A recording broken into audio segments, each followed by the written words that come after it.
श्री गणेशाय नमः। श्री सरस्वत्यै नमः। श्री श्री गुरुभ्यो नमः। विनायकं गुरुं भानुं ब्रह्म विष्णु महेश्वरान् सरस्वतीं प्रणम्यादौ सर्वकार्यार्थसिद्धये भजे श्रीचक्रमरमध्यम् अनघावल्लभं गुरुं शक्तिपातप्रणेतारं देवी तादात्म्यसिद्धये महापद्मवनान्तस्थे कारणानन्दविग्रहे सर्वभूतहिते मातः एहि एहि परमेश्वरी ऐं ह्रीं श्रीं श्रीमात्रे नमः। श्री गुरुदेव दत्त। सौंदर्य लहरी समुदायावरील सर्व अभ्यासकांचं आणि श्रीविद्या उपासकांचं या ठिकाणी स्वागत आहे। नमस्कार। सौंदर्य लहरी श्लोक क्रमांक 10। हा श्लोक पाहण्यापूर्वी या आपण श्लोकाची थोडी पार्श्वभूमी पाहू। श्लोक क्रमांक 9 गत माग आपण पाहिलेला महिम मूलाधारे कमपि मणिपुरे हुतबहम। या श्लोकामध्ये श्रीमद जगद्गुरु आद्य शंकराचार्य महाराजांनी मूलाधारामधील कुलकुंडलिनीचे कुलपथातील षटचक्र भेदन करीत सहस्रारातील अकुल सदाशिवाशी होणारे ऐक्य मेलन प्रतिपादिले आहे। हा कुंडलिनी मातेचा मूलाधारातून सहस्राराकडे जाण्याचा जो मार्ग आहे त्याला सांकेतिक श्रीविद्येच्या शब्दामध्ये आरोह क्रम अथवा संहार क्रम असं म्हणतात। श्री सदाशिवाशी दैवी एकांत सेविल्यानंतर पुन्हा कुलमार्गाने स्वस्थाने येण्याचे श्री कुंडलिनी महात्रिपुर सुंदरी मातेचे वर्णन, ज्याला अवरोह क्रम किंवा ज्याला सृष्टिक्रम म्हणतात, या श्लोकामध्ये आचार्य श्रींनी तो मांडला आहे।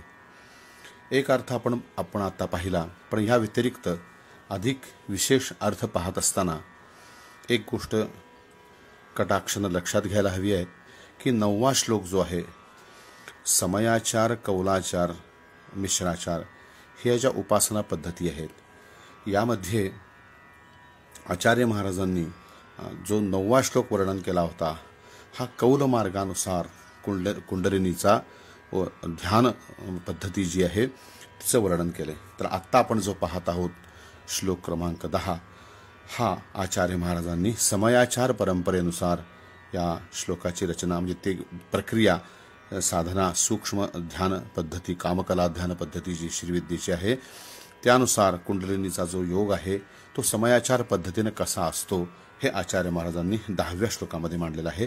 आपण 10वा श्लोक म्हणू। सुधाधारा सारईश चरणयुगलान्तर्विगलितैः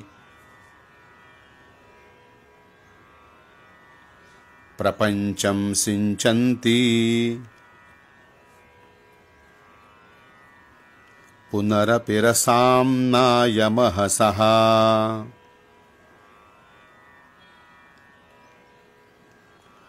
अवाप्य स्वां भूमिं भुजगनिभमध्युष्ट वलयम् स्वमात्मानं कृत्वा स्वपिशिकुलकुण्डे कुहरिणी।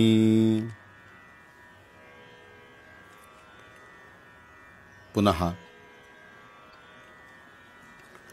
सुधाधारा सारैश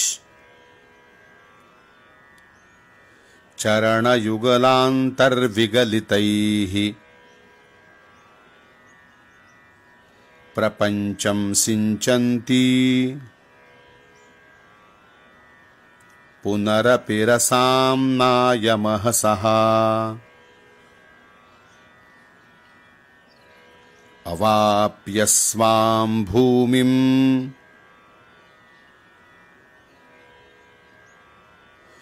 भुजगनिभमध्युष्टवलयम् स्वमात्मानं कृत्वा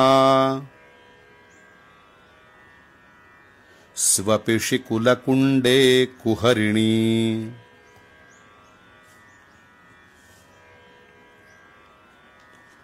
आता या श्लोकाचा आपण अन्वय पाहू। हे कुहरिणी मातः चरणयुगलांतर्विगलितैः सुधाधारासारैः प्रपंचं सिंचन्ति रसाम्नाय महसः सकाशात् स्वां भूमिं पुनः अपि अवाप्य भुजगनिभम् अध्युष्टवलयं स्वम् आत्मानं कृत्वा कुलकुंडे स्वपिषि। या ठिकाणी अशा प्रकारचा हा अन्वय आहे। आता आपण ह्या अन्वयाचा अर्थ पाहू। हे कुहरिणी मातः, कुहरिणी हे विशेषण या ठिकाणी अशासाठी वापरण्यात आलेलं आहे। कुहरम नाम ब्रह्म, कुहर म्हणजे ब्रह्मा, तदंतर्गता सा कुंडलिनी, तर ती किंवा कुहर म्हणजे गुहा। ही गुहा कोणती आहे तर षट्चक्र मध्यरंध्रम तदाश्रयत्वेन विद्यते यस्यासा। तर षट्चक्रांच्या मध्ये जे त्या आश्रयाने राहणारी जी गुहा आहे, जी नाडी आहे, तिच्या आश्रयाने जी राहते ती गुहेमध्ये राहणारी, तर किंवा ती ब्रह्माच्या अंतर्गत असणारी, ब्रह्ममयी असणारी अशी ही कुहरिणी। हे आई, हे ब्रह्ममयी चरणयुगलांतर्विगलितैः, तर चरणयुगलांतः शुक्ल चरणयुगल मध्यात। तर आपण मागं पाहिलं की महापादुकांमध्ये रक्तशुक्ल प्रभा मिश्रम, तर त्या देवीचं ज्या चरणांचं वर्णन आहे, तर ह्या देवीच्या दोन्ही चरणामधून विगलितैः निसृतैः, तर देवीच्या दोन्ही चरणांमधून स्रवत असणाऱ्या अमृताच्या धारांनी सुधाधारासारैः अमृतधारा समूहैः, तर देवीच्या चरणतीर्थ स्वरूप असणाऱ्या त्या परम अमृताने, अमृताच्या धारांनी प्रपंचम नाम शरीरम अंड प्रपंचम पिंड प्रपंचयोः ऐक्याभिधानार्थम, तर पिंडी ते ब्रह्मांडी असा जो शक्तिपाताचा सिद्धांत आहे की आपल्या शरीरामध्ये जे चतुर्दश लोक आहेत, ज्या गोष्टी आहेत, त्या सगळ्या ब्रह्मांडाचीच ती एक छोटी प्रत आहे। आपल्या शरीरात जे आहे तेच बाहेर आहे, बाहेर जे ब्रह्मांड जगत आहे, त्रिलोक आहे, तेच आपलं शरीर आहे, अशा स्वरूपाचा भाग असल्यामुळं तर देहातील शरीरम अंड प्रपंचम पिंड प्रपंचयोः ऐक्यम, तर सिंचंतम सिंचंती आप्लावयंती, तर तू ह्या देहामधील सर्व नाड्यांच्या समूहांना आणि त्याद्वारा देहालाही त्या अमृतधारांनी, स्वतःच्या चरणातून वाहणाऱ्या अमृतांनी तृप्त करतेस, त्यावर ते अमृत शिंपडतेस। त्या ब्रह्मांडाचं आणि ब्रह्मांडमय देहाचं तू पोषण करतेस। रसाम्नाय महसः अमृतसेचन जनित रसानंदस्य यः आम्नायः पुनः पुनः अभ्यासः तस्य महसा तेजसा, म्हणजे थोडक्यात अत्यंत तृप्तिवशात अमृताची, तर रस म्हणजे अमृताचा आहे, महसा म्हणजे परिपूर्ण, आणि आम्नाय म्हणजे अभिवृद्धी। तर तू त्याद्वारा देहाची अभिवृद्धी करतेस, पुनः पुन्हा तो आनंद त्या साधकांना देतेस। आणि जेव्हा तू देखील हा रस पान करून अत्यंत तृप्त होतेस, तेव्हा त्या तृप्तीच्या परिपूर्णतेनंतर त्या चंद्रमंडलातून उन्मत्ता सती कुंडलिनी, त्या चंद्रमंडलातून म्हणजे ब्रह्मरंध्रातून स्वाम भूमीम अवाप्य, स्वतःच्या भूमीला, स्वतःच्या ठिकाणी, म्हणजे कुठे तर मूलाधारी, तर ब्रह्मरंध्रातून मूलाधारी खाली सुषुम्ना मार्गातून पुन्हा षटचक्रांच्या मधून खाली उतरतेस, अवरोहण करतेस आणि आपल्या मूलस्थानी म्हणजे मूलाधारी येतेस। त्या ठिकाणी येऊन तू काय करतेस तर भुजग निभम सर्पाकार ताम आपन्नम, तर सर्पाप्रमाणे अध्युष्टवलयम सार्धत्रिवलयं कृत्वा, तर सर्पाप्रमाणे 3.5 वेटोळे करून कुंडाप्रमाणे असलेल्या कुलकुंडे म्हणजे कुंडाप्रमाणे असलेल्या आपण त्याला कुलकुंडलिनी म्हणतात. तर हे कुंडलिनीचं कुंड आहे. तर ह्या कुलकुंडामध्ये ही देहस्थिती स्थाने सुषुम्ना रंध्रान मुखमाक्षिप्त, त्या सुषुम्ना रंध्रामध्ये आपलं मुख ठेवून आधार चक्रातील कुहरामध्ये, छिद्रामध्ये, गुहेमध्ये पूर्वीप्रमाणे स्वपिशी शयन करतेस, झोपतेस. तर तू जेव्हा मूलाधारातून वर ब्रह्मरंध्रात जातेस, सदाशिवाशी तुझं ऐक्य होतं. त्या ठिकाणी परिपूर्ण अशा रसाची, अमृताची अभिवृद्धी तू पूर्ण तृप्त झाल्यानंतर आणि तुझ्या त्या तृप्ततेमधून तुझ्या शरीरातून, तुझ्या चरणातून वाहणारा तो रस, त्यानंतर साधकाच्या सर्व शरीरातील नाड्या आणि सर्व सृष्टीमधील ते ब्रह्मांडातील पूर्णपणे त्याची पूर्णपणे तुम्ही तृप्ती करून तू देहाला तृप्त करतेस, ब्रह्मांडाला तृप्त करतेस आणि चंद्रमंडलातून, ब्रह्मरंध्रातून सदाशिवाशी भेटून पुन्हा तो आपल्या मूलाधारात येतेस. आणि मूलाधारातील कुहरामध्ये म्हणजे त्या ब्रह्मरंध्रामध्ये, गुहेमध्ये तू 3.5 वेटोळे करून पुन्हा स्वपिशी इथून निद्रा घेतेस. तर हे या ठिकाणी आचार्य महाराजांनी जे आता शब्दशः म्हणलं तो भाग आपण आता पाहिला. ह्या ठिकाणी आपण काही गोष्टी पाहत असताना आपल्याला थोड्याशा विस्तारानं काही गोष्टी पाहाव्या लागतात. तर त्यांचा अभ्यास करताना असं दिसतं की आता मूलाधार, स्वाधिष्ठान, मणिपूर, अनाहत, विशुद्धी, आज्ञा, सहस्रारापासून ती खाली येते आहे. तर या ठिकाणी एक भाग अतिशय महत्त्वाचा लक्षात घेण्यासारखा, जो केवळ साधनेनं माणूस जाणू शकतो, पण संप्रदायामध्ये जो प्रचलित आहे तो आपण जर पाहिला तर त्यामध्ये असं दिसतं की समयाचारी जे साधक असतात, समयाचाराची जी संहिता आहे त्यामध्ये मूलाधाराची कधी उपासना होत नाही. एक आत्ता आपण पक्ष प्रचलित आहे तो पाहिला की मूलाधारामध्ये कुंडलिनी असते आणि ती सदाशिव ऐक्यासाठी गुरु महाराजांच्या गुरुपरंपरेच्या कृपानुग्रहाने आणि स्वतःच्या प्रखर साधनेच्या अभ्यासाने, देवतांच्या ध्यासाने, कुंडलिनी मातेच्या, महात्रिपुरसुंदरीच्या अखंड कृपेने कुंडलिनी जागृत झाली की ती षटचक्रांचं भेदन करीत सदाशिवांच्या अकुल स्थानाशी, कुलकुंडलिनी स्थान आहे, सदाशिव स्थान आहे, त्या ठिकाणी ती जाते. हे आपण पाहिलं.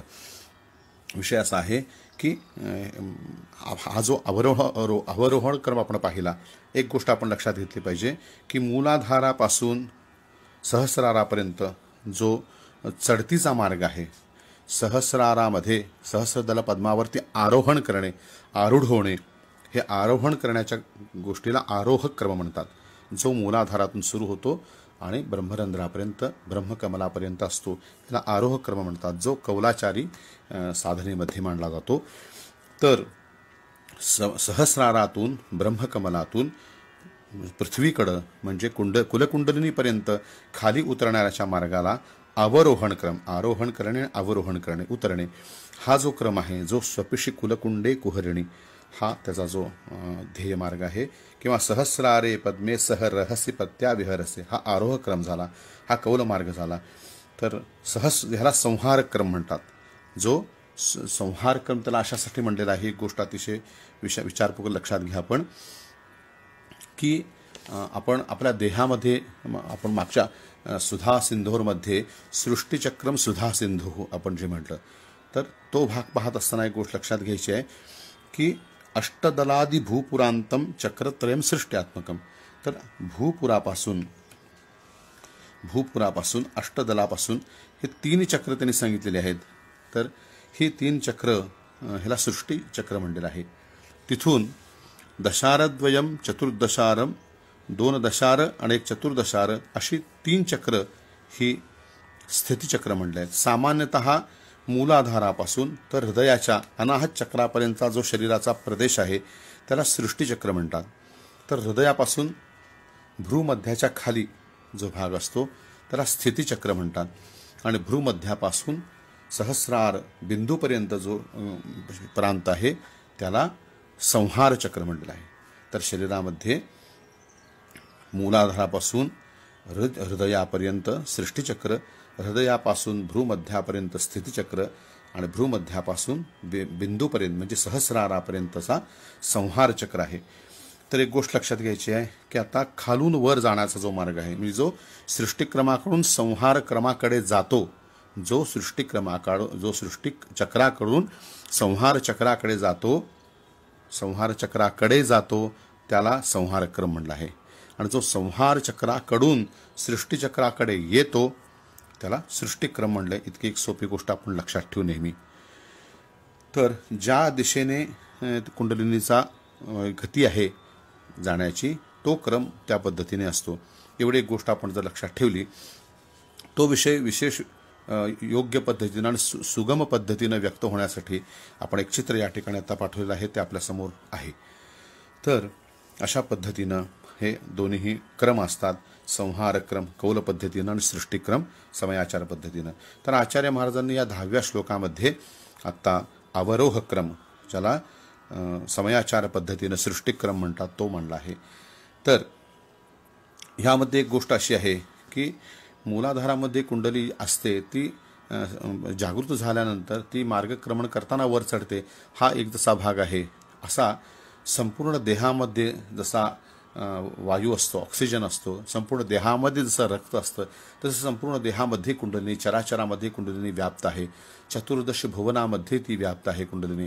हा जो एक भाग आहे, त्यानुसार संपूर्ण देहामध्ये मूलाधारापासून पूर्णपणे ब्रह्मरंध्रापर्यंत संपूर्ण कुंडलिनी व्याप्त आहे, असा एक भाग असतो, जो समयाचारी लोकांच्या दृष्टीनं आपण ऐकण्यासारखा आहे. तर त्यामध्ये एक भाग येतो यत्कुमार, आपण मागे ऐकलेला आहे, यत्कुमारी मंद्रयते यद्योषित यत्पतिव्रता अग्निस्तदनुवेधती. तर मूलाधारामध्ये जी कुंडलिनी आहे, तर हे कुंडलिनीची 3 नावं आपल्याला ह्या समयाचार पद्धतीमध्ये पाहायला मिळतात. तर मूलाधारामधल्या कुंडलीला वन्ही कुंडलिनी म्हणतात. वन्ही कुंडलिनी, जिला कुलकुंडलिनी पण म्हणतात. हृदचक्रामध्ये असणाऱ्या कुंडलिनीच्या स्थानाला, तिथल्या कुंडलिनीला सूर्यकुंडलिनी म्हणतात. आणि सदाशिवाशी जी ऐक्य पावलेली आहे, नेहमी सदाशिवाशी जी रममाण आहे, अर्धनारीश्वर स्थितीमध्ये साधकाच्या ब्रह्मरंध्रामध्ये महासदाशिवांच्या तांडवामध्ये जी नेहमी ती साक्षिणी आहे त्याची, तर तिला अकुल कुंडलिनी म्हटलंय. अकुल कुंडलिनी किंवा सोमकुंडलिनी. वन्ही कुंडलिनी वन्ही कुंडलिनी ही मूलाधारात, सूर्यकुंडलिनी हे हृदयामध्ये आणि सोमकुंडलिनी ही सहस्रारामध्ये. तर सहस्रारामध्ये असणाऱ्या कुंडलीचं दुसरं नाव अकुल, कारण त्या ठिकाणी अकुल म्हणजे सदाशिव आहे आणि ह्या ठिकाणी कुलकुंडलिनी. अशी सर्व शरीरामध्ये व्याप्त असलेल्या कुंडलिनीची नाव आहेत. तर सदाशिवाशी ऐक्य पावलेली कुंडलिनी जी आहे, जी समयाचारी माणसं ब्रह्मरंध्रालाच मूलाधार म्हणतात. अतिशय महत्त्वाचा आपण या ठिकाणी एक नियम पॉईंट पाहू की समयाचारी हे मूलाधाराची उपासना करत नाहीत. मूलाधाराची उपासना करत नाहीत. त्यामुळं शिवासहित असलेली शक्ती कुंडलिनी जी आहे, शिवशक्तीऐक्य रूपिणी शिवशक्त्यायुक्त अशी जी कुंडलिनी आहे, ती ब्रह्मरंध्रामध्ये आहे. त्यामुळे तिचं जे निवासस्थान आहे ब्रह्मरंध्र आहे, त्या ब्रह्मरंध्रालाच समयाचारी लोक मूलाधार म्हणतात. त्यामुळे मूलाधारातून कुंडलिनीचं उतरणं म्हणजे ब्रह्मरंध्रातून कुंडलिनीचं उतरणं, इतका समयाचारी दृष्टीनं ह्याचा अर्थ आहे. ज्याला ऊर्ध्वमूलम अधशाखम अश्वत्थम प्राहुरव्ययम भगवद्गीतेमध्ये सांगितलेलं आहे. हा श्रौतक्रम आहे. तर ऊर्ध्वमूल, वरती मूळ बसलीत, म्हणजे ते वरती मूळ म्हणजे हा ब्रह्मकमळाचा, ब्रह्मरंध्राचा जो वटवृक्ष आहे, आणि त्याची अधशाखा, ती शाखा म्हणजे सुषुम्ना नाडी आहे. आणि तो अश्वत्थ, सनातन, आधी प्राचीन सनातन असणारा हा अश्वत्थ आहे. असा ऊर्ध्वमूल मवाक शाख एष अश्वत्थ हा सनातन, हा कठोपनिषदामध्ये म्हणलेला आहे. तर असा ह्या श्लोकाचा अर्थ आहे भगवद्गीतेतल्या. तर ह्या ठिकाणी त्यांनी अधिक विषय मांडताना असा श्रोतामधला एक उपनिषदामधला एक विषय आचार्य महाराजांनी मांडला आहे. मनस्त्वं व्योमत्वं मरुदसी मरुत्सारथिरसी त्वमापस्त्वं भूमिस्त्वयि परिणतायां नहि परम. या ठिकाणी उपनिषदामध्ये निश्चित करून समयाचार पद्धतीनं जो कुंडलिनी मातेचा ब्रह्मरंध्रातून खाली जो अवरोह क्रम सांगितला आहे, सृष्टिक्रम आपण आता पाहिला, त्या पद्धतीचा जो उपनिषदांनी वर्णन केले, ते पहिल्यांदा मनस्त्वम. तर मनश्चक्र कुठलं आहे तर मनोपि भ्रू मध्ये आचार्य महाराजांनी आता मागच्या श्लोकात म्हटलं होतं. तर मनस्त्वम आज्ञाचक्र हे मनश्चक्र आहे. तर मनस्त्वम त्या ठिकाणी असणारी तू आहेस. त्यानंतर खाली व्योम म्हणजे आकाशचक्र. आकाश हे कुठलं आहे तर विशुद्धी चक्र. क्रमशः आपण खालती. तर मन हे आज्ञाचक्र झालं, तर विशुद्धी हे आकाश. व्योमत्वम मरुदसी. मरुत म्हणजे वायू हा अनाहत चक्र आहे. आपण मागं पाहिलेला आहे. मरुत्सारथी. मरुत्सारथी कोण तर वाऱ्याचा मित्र तो अग्नी आहे. तर अग्नी कुठे आहे तर मणिपूर आहे. म्हणजे मनामधून म्हणजे आज्ञाचक्रातून, विशुद्ध आकाशचक्रामधून, अनाहत वायुचक्रामधून, मणिपूर अग्निचक्रामध्ये अशा क्रमानं मरुत्सारथी रसी त्वमापस्त्वम. आप म्हणजे स्वाधिष्ठान चक्र.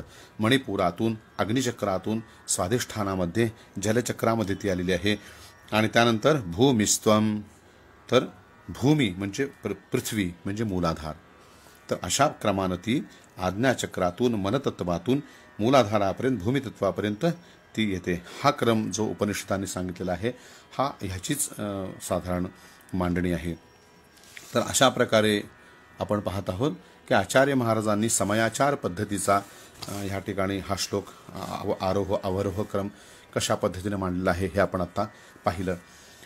तर मूलाधारामध्ये जिचं मंद्रम ध्वनती शुभगोदय स्तुती आचार्य महाराजांचे परमगुरु गौडपादाचार्य महागुरूंनी जे सांगितलेलं आहे की कुमारी यन मंद्र ध्वनती. मी आता जो उपनिषदातला दृष्टांत सांगितला, यत कुमारी मंद्रयते यद योषित, तर यत पतिव्रता, हाच या ठिकाणी वेगळ्या शब्दाने मांडलंय. कुमारी यन मंद्र ध्वनती च ततो योषित परा कुलं त्यक्त्वा रौती स्फुटति च महाकाल भुजगी ततः पातिव्रत्यं भजति दहराकाशकमले सुखासीना योषा भवसीत्कार रसिका. तर या ठिकाणी आपण म्हटल्याप्रमाणे मूलाधारामध्ये असताना ती कुमारी कुंडलिनी कशी आहे आणि हृदयामध्ये हृदचक्र आपल्या पतीला भेटण्यासाठी उत्सुक असणारी योषित कुंडलिनी आहे आणि अंततः पतीशी एकरूप झालेली पतिव्रता कुंडलिनी आहे, जिला आकुल कुंडलिनी म्हणतात. तर असा हा सर्व प्रवास या ठिकाणी सांगितला आहे. तर नाथ संप्रदायामध्ये जो कौल मार्गाने श्रीविद्या केली जात असे, जी अगदी निवृत्तीनाथांच्यापर्यंत होती, जी त्यांना सुद्धा मिळाली. ज्ञानेश्वर महाराजांनी तो आपल्यापाशी विषय ठेवून वेगवेगळ्या माध्यमातून पुढे भक्तिमार्ग सुरू केला. तर ह्या ठिकाणी शाबर मंत्रामध्ये गोरक्षनाथ महाराजांनी म्हणलेलं आहे, पाताल जोगन गगन कोचली. म्हणजे पाताळातली योगिनी कोण आहे? पाताळामध्ये म्हणजे मूलाधारातून वर चढण्याचा आपण मार्ग पाहिला. हा संहार क्रम आहे जो कोल मार्गाचा असतो. तर पाताल जोगन गगन कोचली. तर ही पाताळाची योगिनी, गगन म्हणजे सहस्राराकडे चली. जहाँ पर बैठी त्रिपुर सुंदरी. तर ज्या ठिकाणी पहिल्यापासूनच त्रिपुर सुंदरी बसलेली आहे म्हणजे कोण आहे तर शिवशक्ती ऐक्य रूपिणी ललितांबिका. शक्ती यांचं ऐक्य झालेले जे रूप आहे, जिला आकुल कुंडलिनी म्हणतात, जी सदाशिवयुक्त कुंडलिनी आहे, ती महात्रिपुर सुंदरीचं रूप आहे. म्हणून गोरक्षनाथ महाराज आपल्या शाबर मंत्रामध्ये म्हणतात, पाताल जोगन गगन को चढी जहाँ पर बैठी त्रिपुर सुंदरी. तर ज्या ठिकाणी त्रिपुर सुंदरी बसलेली आहे अशा ठिकाणी ही पाताल योगिनी म्हणजे कुंडलिनी ह्या ठिकाणी चाललेली आहे. अशा स्वरूपाचं त्यांनी अतिशय उत्तम असं एक वर्णन आपल्या डोळ्यासमोर उभारेल असं केलेलं आहे. तर अशा प्रकारे आपण आता हा पूर्णपणे प्रवास पाहिला. अंततः ह्याच्या शेवटाकडे जात असताना आपण असं पाहू की श्लोकाच्या आरंभानुसार आता सुधाधारासारैही असा हा ज्या श्लोकाचा विषय आहे. तर यामध्ये ह्या श्लोकाचं फल जे सांगितलं आहे ते वीर्यवृद्धिकरम स्त्रीणाम. तर स्त्रियांसाठी, पुरुषांसाठी हे अतिशय प्रभावी असं हे आहे, संततीदायक सुद्धा आहे. तर हे यंत्र स्वर्णपट्टे यंत्रम विलिख्य, सुवर्णाच्या पटावरती किंवा भुर्जपत्रावरती चांदणी, ज्याला षटकोन म्हणतात, तर एक उभा त्रिकोण आणि एक खाली तोंड असलेला त्रिकोण, ज्याला शिवशक्ती त्रिकोण म्हणतात, असे त्रिकोण काढायचे आहेत. आणि त्यामध्ये त्रिकोणाच्या बाहेरच्या सर्व भागांमध्ये दलांमध्ये 6 त्रिकोणांमध्ये ह्रीम हे बीज आहे, जे शिवशक्तीचं ऐक्य रूप आहे. आणि मध्यभागी क्लीम हे महात्रिपुर सुंदरीचं बीज आहे. क्लीम जगत्त्रय वशीकरणाय असं हे बीज आहे. तर ह्याची स्वर्णपट्टावरती निर्मिती करून 6 दिवसापर्यंत कदली, केळ वगैरे फळांचं नैवेद्य दाखवून त्याची यथासांग सविस्तर समंत्रक पूजा करून प्रतिदिन दररोज या मंत्राचा 1000 श्लोकाचा जप करायचा आहे. नंतर हे यंत्र रक्ततंतुना यंत्रम वेष्टयित्वा हस्ते धारेत. तर हे यंत्र तांबड्या रक्ततंतूमध्ये दोऱ्यामध्ये गुंडाळून ते आपल्या हातामध्ये बांधावं. या योगे वीर्यवृद्धिकर, षंढत्व निवारण आणि उत्तम प्रकारे याचा सर्वांना उपयोग होतो. तर असं याचं फल आहे. तर बीज साधना पाहत असताना जी दिव्य शताक्षरी मंत्रामध्ये सुम हे या ठिकाणी बीज आहे. नेहमीप्रमाणे 1000 जप आहे. जपस्थान मूलाधार आहे आणि त्याचं दशांश हवन, तर्पण, मार्जन इत्यादी या ठिकाणी सांगण्यात आलेलं आहे. तर अतिशय मनोरम असणारा 6 कुंडलिनीचा आत्ता आपण समयाचार पद्धतीनं अवरोहण क्रमानुसार आपण हा पाहिला. तर ह्याचं ह्याबद्दल म्हणताना असं म्हणलं गेलंय, चरण युगल अंतर विगलित अमृतधारा वर्षणद्वारा साधक तनके नाडी मार्ग सहस्र द्विसप्ततिकापुरा सिंचन करके अमृत किरण नाड़ी से हो वापस मुड़कर सर्पाकृति कुंडलिनी लगा निज गृह की ओर पुनः बढ़कर कमलकंद रूपी उस मूलाधार चक्र के भीतर घुस सोती है कमल तंतुसा घर सूक्ष्म रूप भगवती बरबस. या ठिकाणी या श्लोकाची श्लोक क्रमांक 10 याची या ठिकाणी व्याख्यानाची समाप्ती होत आहे.